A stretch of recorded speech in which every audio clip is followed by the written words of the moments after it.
दामिनी भागती हुई राधिका भवन से आई और पुरानी तस्वीरों को अलमारी से निकालकर बेसब्री से एल्बम के पन्नों को पलट रही थी। 10-12 पन्ने पलटने के बाद उसे वही फोटो दिखता है जिसकी धुंधली छाया को अभी भी बाहर देखकर आई थी। एक टक अपलक उस तस्वीर को निहार रही थी। वही आंखें, वही नाक नक्श, वही मुस्कुराहट। सच में कहीं वही तो निकुंज नहीं? हाँ, वही निकुंज। एक माँ की आंखें धोखा नहीं खा सकती।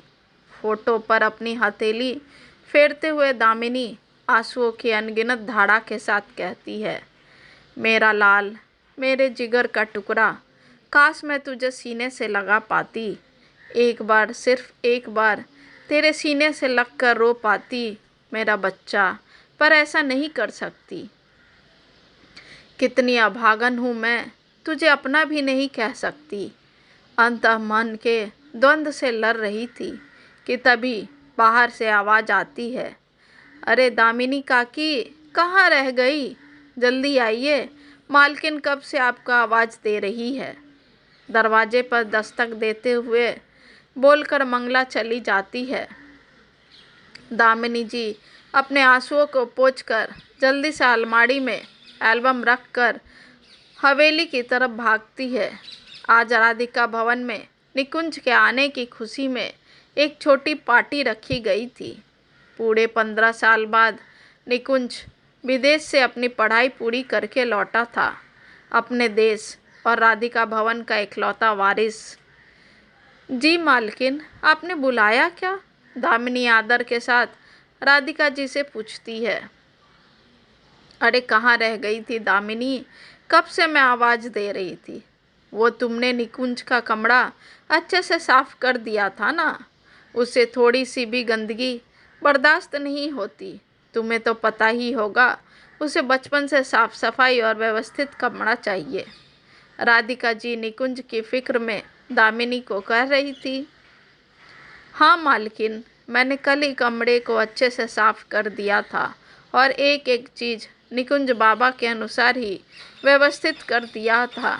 आप बिल्कुल चिंता ना करें, कहकर दामिनी वहाँ से रसोई में चली जाती है।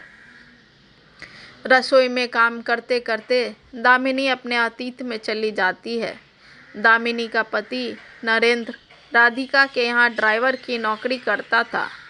शादी को महज 1 साल बाद एक कार एक्सीडेंट में नरेंद्र की मृत्यु हो जाती है। जिस गाड़ी को नरेंद्र चला रहा था उसमें राधिका जी और उसके पति राहुल जी भी बैठे हुए थे। उस हादसे में नरेंद्र की मृत्यु हो जाती है और राहुल जी को गंभीर चोट लगती है, पर वो कुछ दिन अस्पताल में रहकर ठीक होकर घर चले आते हैं।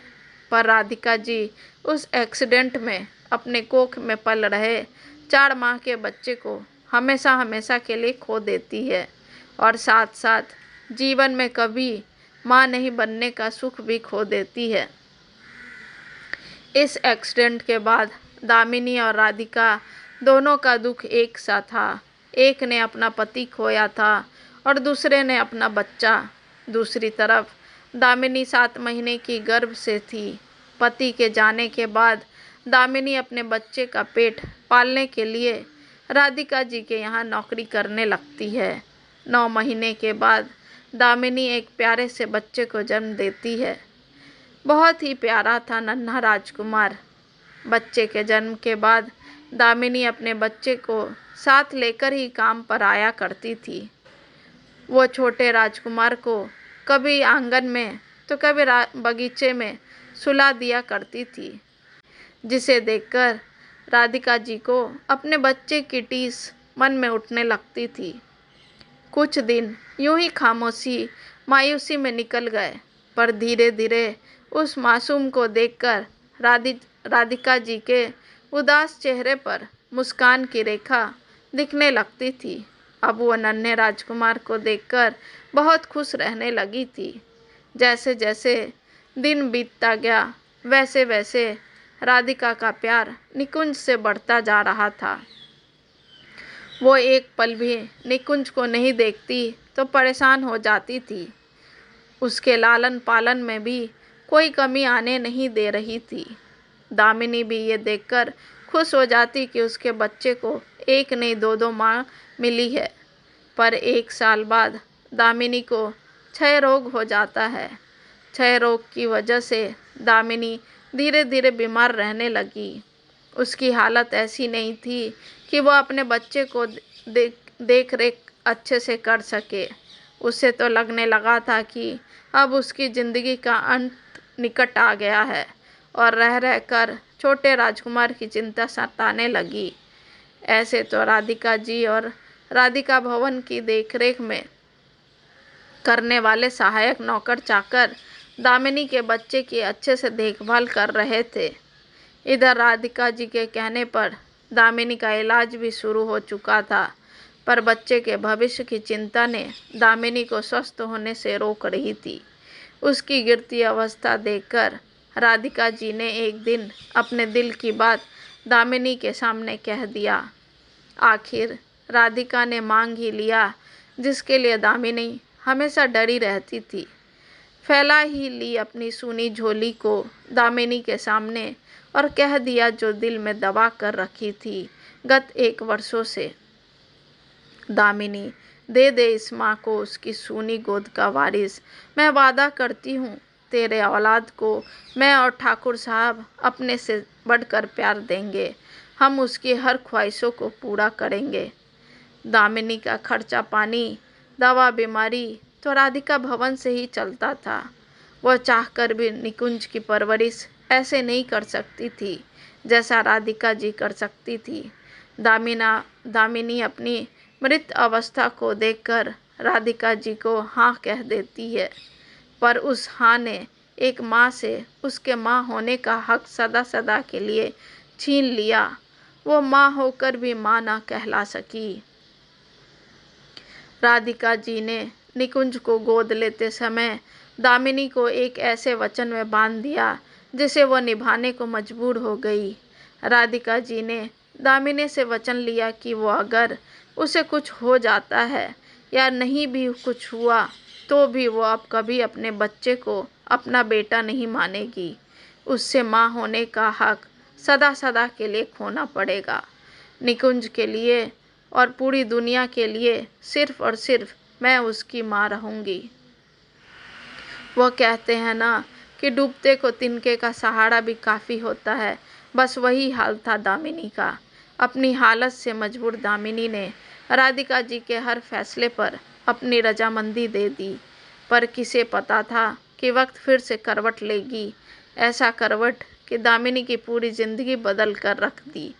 दूसरी तरफ राधिका और राहुल की ज़िंदगी में निकुंज का पहला कदम किसी सपने से कम नहीं था। वह निकुंज को बेटे के रूप में पाकर बेहद खुश थे। उनकी खोई हुई खुशियाँ लौट आई थी। उस नन्हे से राजकुमार निकुंज के आने के बाद सब कुछ अच्छा अच्छा हो रहा था। राधिका भवन निकुंज की किलकारियों से चहक उठा था। सब कुछ सही चल रहा था, पर कहते हैं न कि ऊपर वाले की मर्जी के बिना एक पत्ता भी नहीं हिलता है। वही हुआ राधिका भवन में भी।